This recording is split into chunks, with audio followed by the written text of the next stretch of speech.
ನಾನು ಓದುತ್ತಿರುವ ತರಗತಿ ನಾಲ್ಕನೇ ತರಗತಿ. ನಾನು ಇಂದು ಸರ್ವಜ್ಞ ಅವರ ಬಗ್ಗೆ ಒಂದೆರಡು ಮಾತನಾಡಲು ಬಂದಿದ್ದೇನೆ. ಸರ್ವಜ್ಞ ಅವರ ತಾಯಿ ಹೆಸರು ಮಲ್ಲಮ್ಮ. ಅವರ ಸಾಕು ತಾಯಿ ಮಲ್ಲಮ್ಮ, ಹೆತ್ತ ತಾಯಿ ಕುಂಬಾರಮಾಳೆ, ಅವರ ತಂದೆ ಬಸವರಸ. ಅವರ ಗ್ರಾಮದ ಹೆಸರು ಅಬಲೂರು ಎಂಬ ಗ್ರಾಮ. ಸರ್ವಜ್ಞ ಅವರ ಬಗ್ಗೆ ಒಂದೆರಡು ವಚನಗಳು ಹೇಳಲು ಬಯಸುತ್ತೇನೆ. ಸರ್ವಜ್ಞನೆಂಬುವನು ಗರ್ವದಿಂದ ಆದವನೇ, ಸರ್ವರೊಳಗೊಂದು ನುಡಿಗಲಿತು, ವಿದ್ಯೆಯ ಪರ್ವತವೇ ಆದಂತಹ ಸರ್ವಜ್ಞ.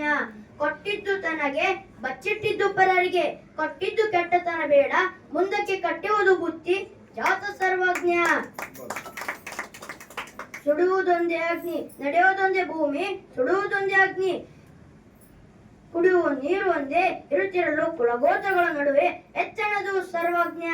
ಕೋಪವೆಂಬುದು ತಾನು ಪಾಪದ ನೆಲಗಟ್ಟು, ಆಪತ್ತು ಸುಖವು ಸರಿಯೆಂದು ಕಾಂಬವಗೆ ಪಾಪವೆಲ್ಲಿಯುವುದು ಸರ್ವಜ್ಞ ಎಂದು ವಚನಗಳನ್ನು ನನ್ನ ಹೃದಯ ಮಂದಿರದಲ್ಲಿ ನೆನಪಿಸುತ್ತಾ ನಾನು ಈಗ ಸರ್ವಜ್ಞ ಅವರ ಬಗ್ಗೆ ಒಂದೆರಡು ಮಾತನಾಡಲು ಬಯಸುತ್ತೇನೆ.